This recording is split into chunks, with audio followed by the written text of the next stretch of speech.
ಕೇಳಿದ್ದಾರೆ. ಇವತ್ತು ಬೆಳಗ್ಗೆ ಅದು ಯಾವ್ದೋ ಪೇಪರ್ ಎಲ್ಲ ಬರ್ದಿದ್ರು. ಪಾಪ ಜಮೀರ್ ಹತ್ರ ಮಾತಾಡೋದಿಲ್ಲ, ನಾನು ಹತ್ರ ಮಾತಾಡೋದಿಲ್ಲ, ಕ್ಯಾಬಿನೆಟ್ ಅಲ್ಲಿ ಚರ್ಚೆನೂ ಬರ್ಲಿಲ್ಲ.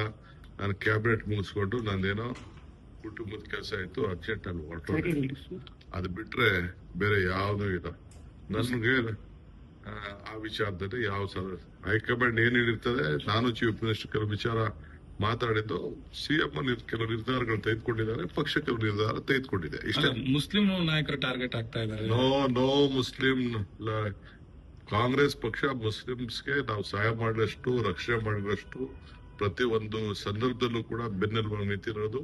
ಬೇರೆ ಯಾರು ಹಿಂದೇನು ಮಾಡಕ್ಕಾಗಲ್ಲ, ಮುಂದೆ ಅಷ್ಟು ನಾವು ನಿಂತ್ಕೊಂಡು ಅವ್ರಿಗೆ ರಕ್ಷಣೆಗೆ ಅವ್ರನ್ನ ಸಹಾಯ ಮಾಡಿದೀವಿ. ಒಂದು ಸೀಟ್ ಅವ್ರದಲ್ಲ, ಸೀಟ್ ಅದು ಈ 30 ವರ್ಷ 40 ವರ್ಷದಿಂದ ಶಿವಶೇಖರಪ್ಪ ಕಾಪಾಡ್ಕೊಂಡು ಬಂದ್ರು. ಜನಸಂಖ್ಯೆ ಇತ್ತು, ಕೇಳದ್ ತಪ್ಪಿಲ್ಲ. ಅವರೆಲ್ಲ ಜಮೀರು, ನಜೀರು, ಜಬ್ಬಾರು ಎಲ್ಲ ಒಪ್ಕೊಂಡೇ ಸೀಟ್ ಕೊಟ್ಟಿರೋದು.